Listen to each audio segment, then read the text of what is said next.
Alors, on a essayé d'enseigner les psaumes, on a essayé de classer les psaumes sous différentes catégories. Alors, moi, j'ai pris celle de la Bible Summer, bon, parce que c'est la plus simple, et puis on en avait parlé un petit peu avant avec le groupe. Bon, mais il y a d'autres classifications. Alors, par exemple, on a les psaumes de reconnaissance. Martin vous en a parlé la dernière fois. C'est un psaume où l'auteur va exprimer sa reconnaissance pour la délivrance que l'Éternel lui a accordée, alors qu'il se trouvait en danger ou en détresse. Je vous ai mis un certain nombre les numéros, là c'est les psaumes, tout ça, qui en parlent. Après, ils peuvent appartenir à plusieurs classes. On peut mélanger un petit peu les genres.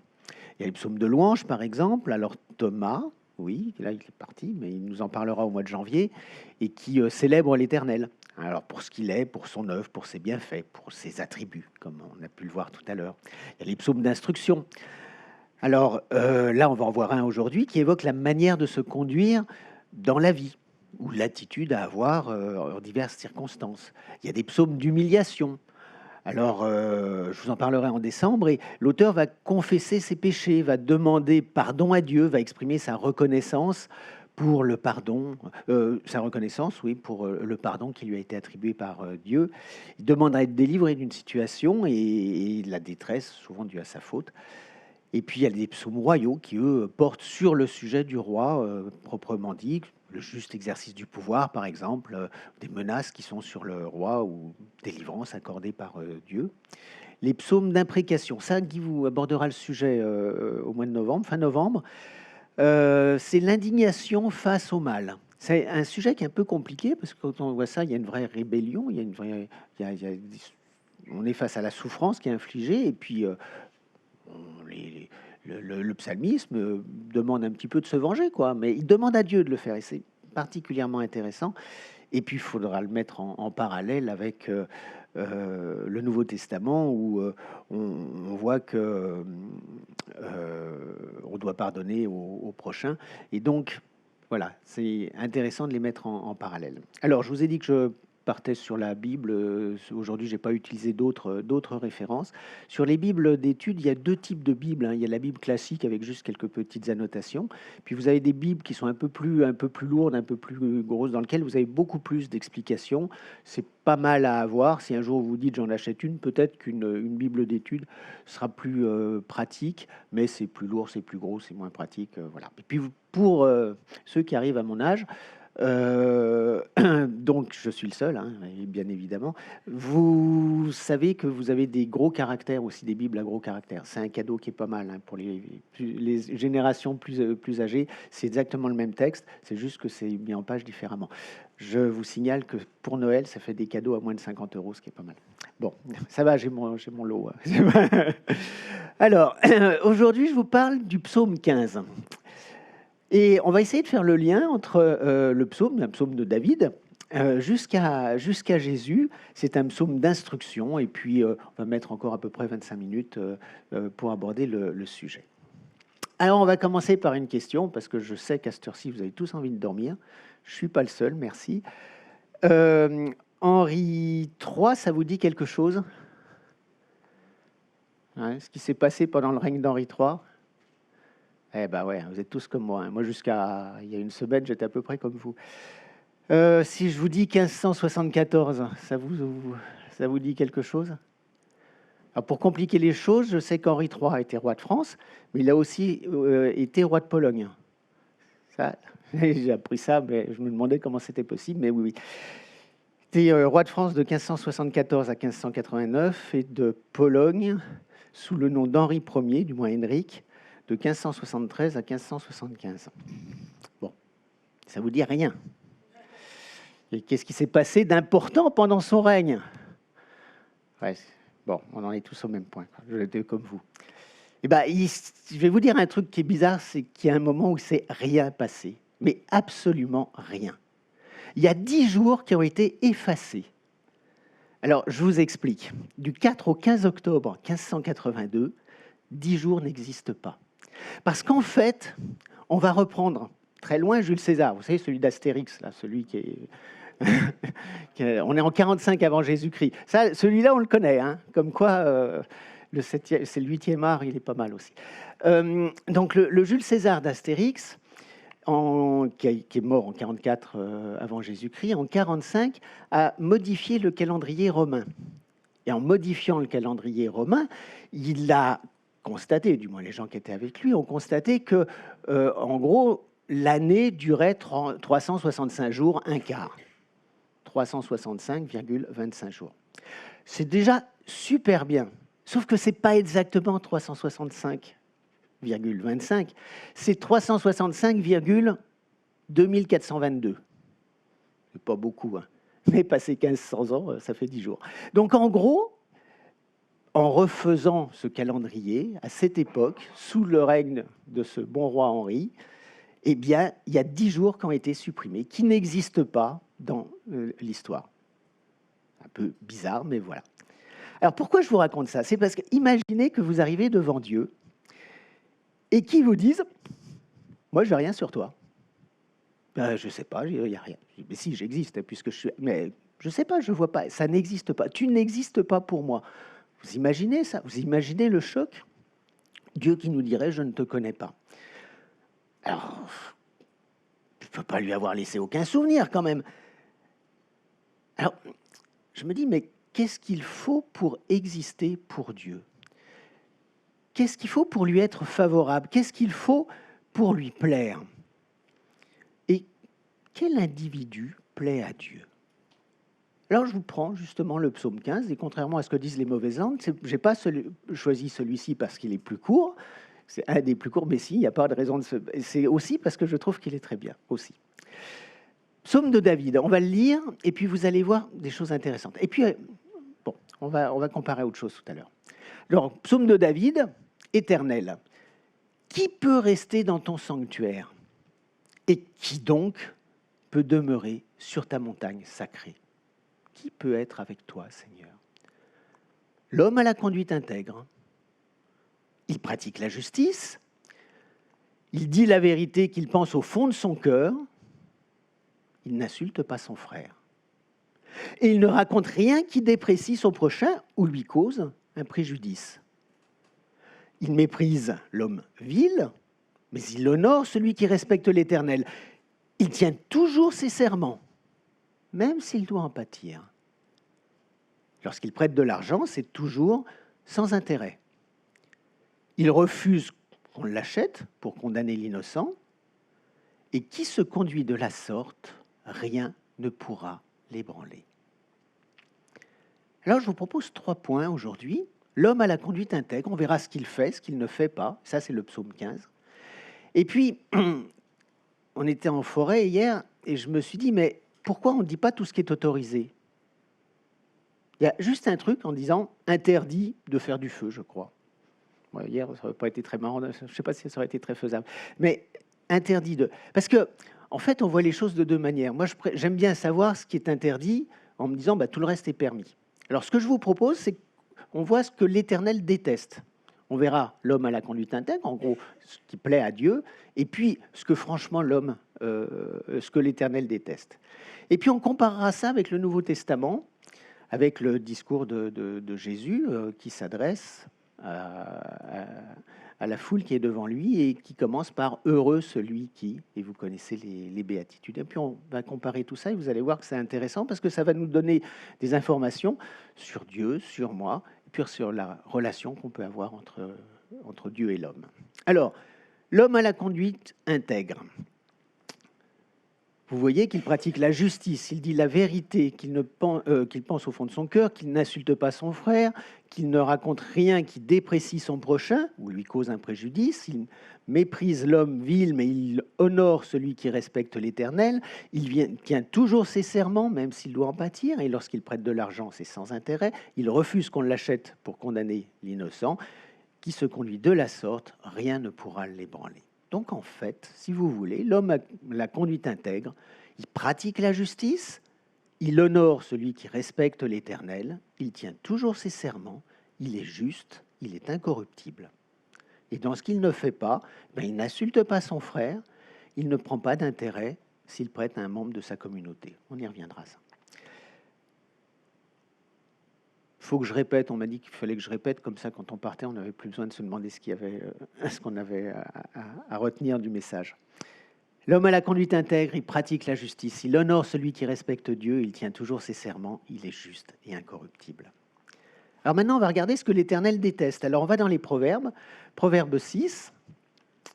Il y a 6 choses que l'Éternel déteste, et même 7 qui lui sont en horreur. Les yeux qui regardent les autres de haut, la langue qui répand le mensonge, les mains qui font couler le sang des innocents, le cœur qui médite des projets coupables, les pieds qui se hâtent de courir vers le mal, le faux témoin qui dit des mensonges et l'homme qui sème la discorde entre ses frères. C'est pas mal d'avoir les deux. Et souvent, on se dit, mais c'est bien de plaire à Dieu, mais c'est tellement compliqué. Ben, peut-être qu'on peut le prendre dans l'autre sens. Qu'est-ce qui déplaît franchement à Dieu? Qu'est-ce qu'on ne doit absolument pas faire? Alors, vous voyez, regarder les autres de haut, mentir, faire couler le sang des innocents, avoir des projets coupables, courir vers le mal, être un faux témoin. Mensonge est quelque chose qui déteste le Seigneur, et l'homme qui sème la discorde entre ses frères. Alors, on prend ce texte, on va le mettre de côté, et puis, qui peut demeurer sur tes montagnes sacrées? On a à droite ce que Dieu déteste, à gauche le psaume 15. Je vous rappelle que l'homme intègre, il pratique la justice, il honore celui qui respecte l'Éternel, il tient toujours ses serments, il est juste incorruptible. Je vais vous le redire encore 2-3 fois. Et là, on va comparer. Prenez le psaume 15 à gauche, et puis ce que Dieu déteste à droite. Et vous allez voir qu'il y a des points qui sont communs.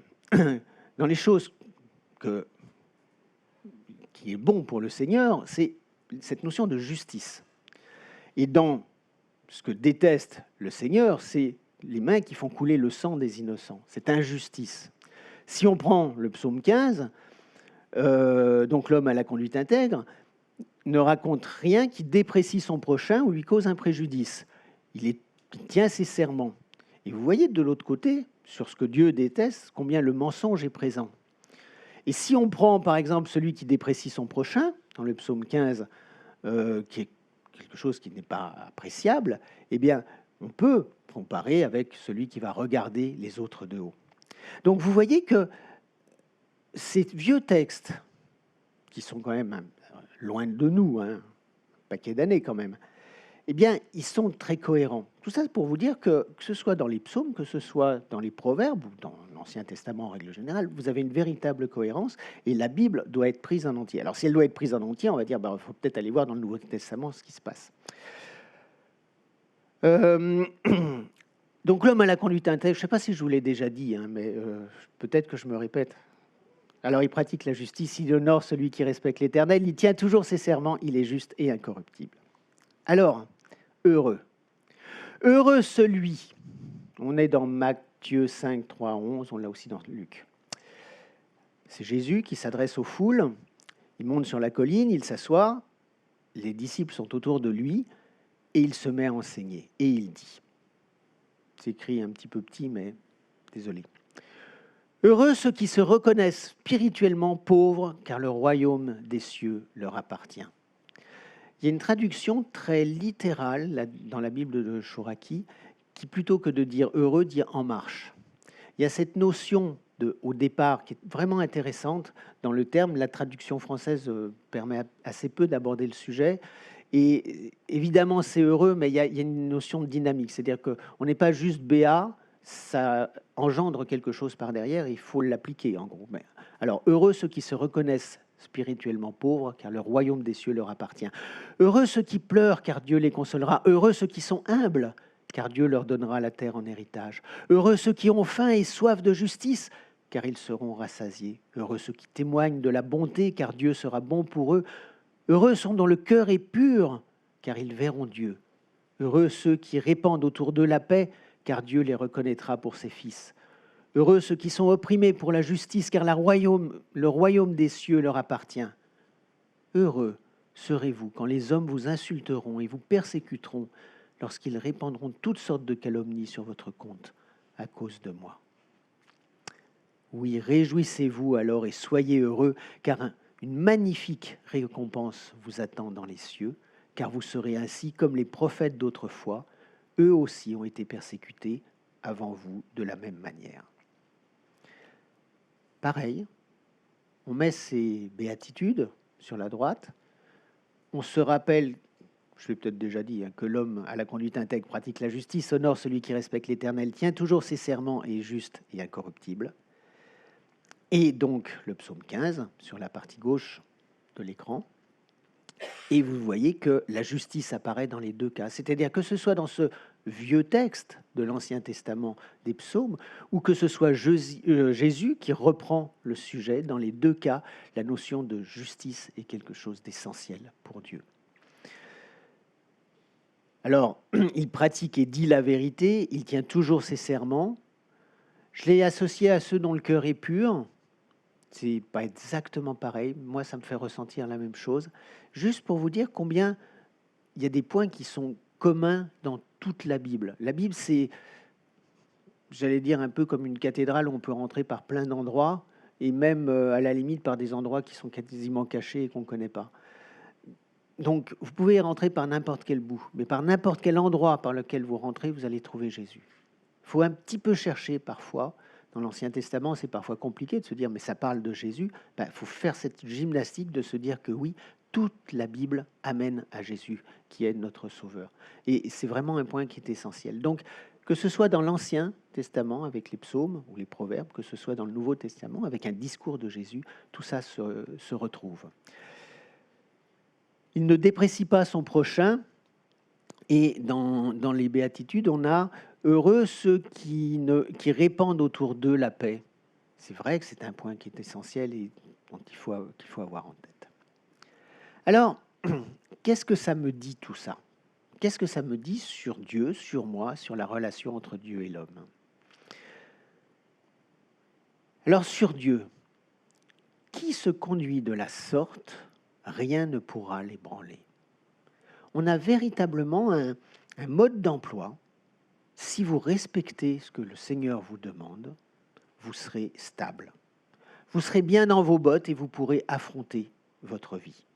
Les choses sympas comme les choses qui le sont moins. Sur Dieu, ça peut nous faire penser à plein d'autres choses. Mais si déjà on retient ça, qu'on a des pistes qui sont très claires à suivre, c'est déjà pas mal. Parce que si je prends toute la Bible en me disant « je vais suivre la Bible », il va falloir tout lire. J'espère qu'un jour vous arriverez à faire tout ça. Je vous le souhaite bien évidemment. C'est du boulot, ça prend du temps. Et puis quand on arrive à la fin du Nouveau Testament, on se dit on va reprendre à zéro, c'est parfois compliqué. Il vaut mieux. Bon, il y a des guides pour lire ça, faites-vous accompagner. Mais quand on a tout ça en tête, c'est parfois un petit peu compliqué, du moins quand on a tout ça à faire. Mais si on veut résumer un moment, on se dit bon, sur Dieu, qu'est-ce qu'il veut Dieu? Il veut que on soit intègre selon lui. Psaume 15. Sur moi, qu'est-ce que j'apprends sur moi? Alors, il y a toujours le petit bonhomme qui veut dire que c'est pas parce que je suis là que j'ai pas une grosse poutre dans mon œil et que je vois quand même, parce que j'ai une bonne vue, toutes les pailles qui sont dans vos yeux. Là, j'en vois, non, je vois rien du tout. Puis je suis vraiment, qui suis-je pour juger ça? Alors, donc sur moi, j'apprends que il y a cette notion de justice, de vérité, d'intégrité, de tenir ses serments. C'est compliqué à notre époque de tenir ces serments. C'est plus facile c'est parfois très facile de rompre un contrat. Je trouve ça assez surprenant. Mais à notre époque, il y a plein de lois, de jurisprudence, de choses qui font que on a affiché un truc et puis on peut un peu s'en séparer. Lorsqu'ils prêtent de l'argent, c'est toujours sans intérêt. Ça renvoie au code de l'époque où les Juifs n'avaient pas le droit de prendre des intérêts sur leurs compatriotes. Donc c'est un truc qui est très particulier. Je crois que ça existe encore, je ne sais pas. Par contre, ce qui est intéressant à savoir, c'est que on a eu des exemples où ça s'est pas fait. Alors c'est Néhémie qui en parle, et dans ce cas, il est revenu mettre un petit peu l'ordre dans tout ça, et effectivement les gens ont compris que ça se faisait pas puisqu'il y avait eu des prêts d'argent, et puis ça on est à au retour de l'Exode. Alors sur... ah oui, quand on n'est pas seul, il y a l'Église qui est avec nous. Et dans nos projets d'Église, dans notre déclaration de l'Église, il y a une notion qui est grandir. Dans les valeurs, voilà, je cherchais le mot.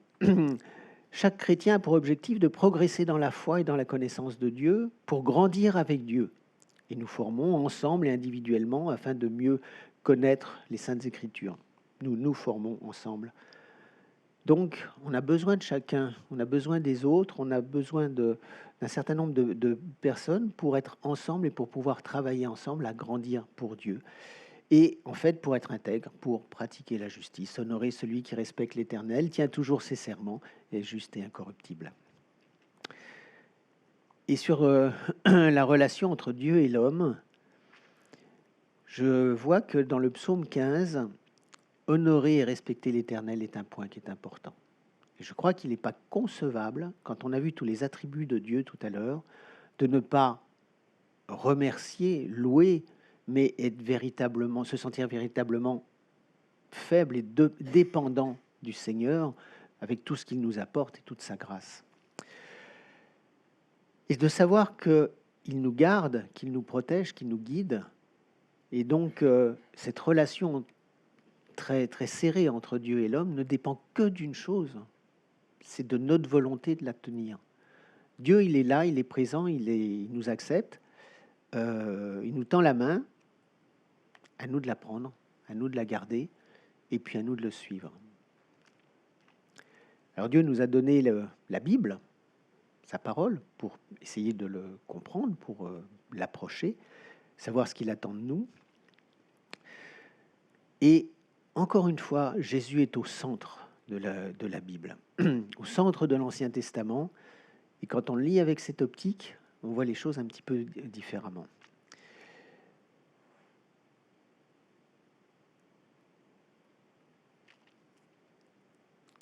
Alors pour conclure, vous voyez bien l'importance de l'intégrité pour le Seigneur.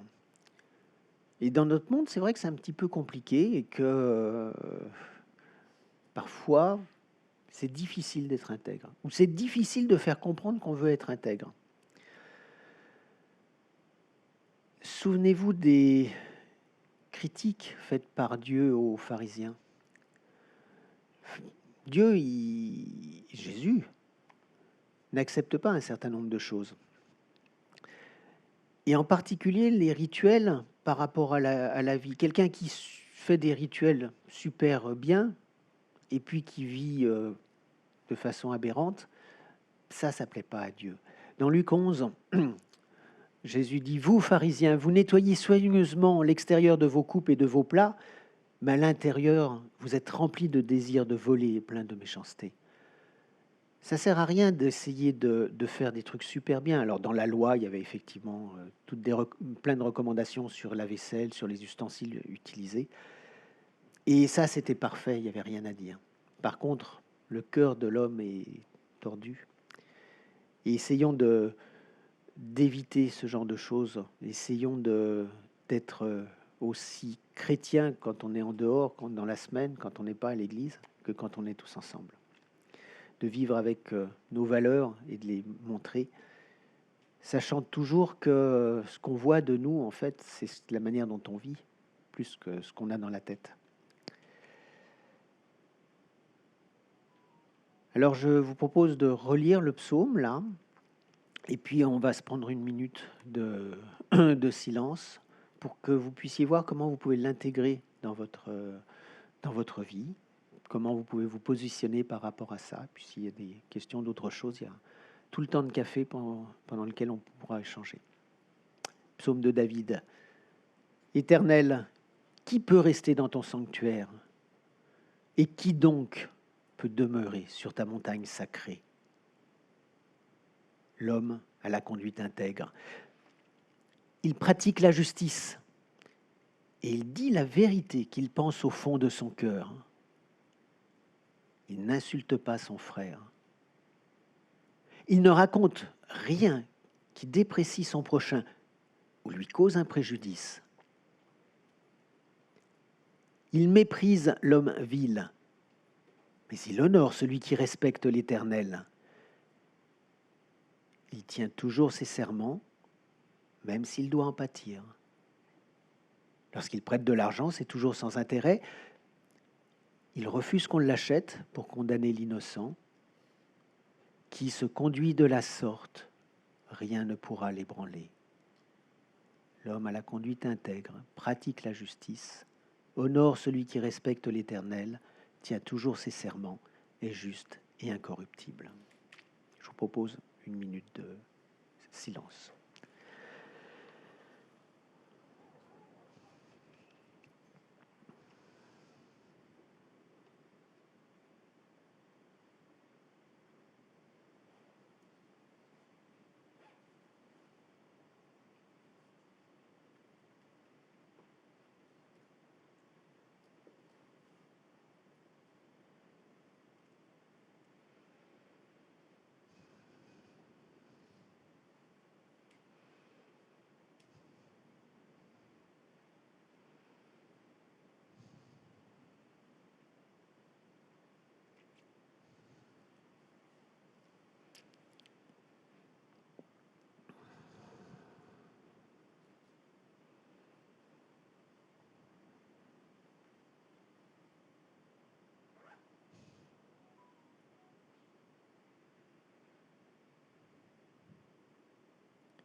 C'est sûr, Seigneur, qu'on ne peut être que d'accord avec ça. Pratiquer la justice, te respecter, t'honorer, tenir ses serments, être juste, être incorruptible, bah oui. Par contre, c'est parfois difficile et la vie, le péché, le monde, mais nous-mêmes, nous savons combien il est parfois difficile d'être intègre devant toi. Ne serait-ce que de te remercier de ce que tu as fait pour nous, de cette grâce merveilleuse que tu nous offres pour ces péchés que tu as pris sur toi, sur la croix. Merci Seigneur parce que nous savons combien tu nous aimes et combien tu es avec nous. Alors guide-nous, aide-nous par ton esprit, permets de mieux te connaître, fais que nous puissions ensemble te servir au mieux comme tu le désires et qu'on soit véritablement intègre pour toi, Seigneur. Amen.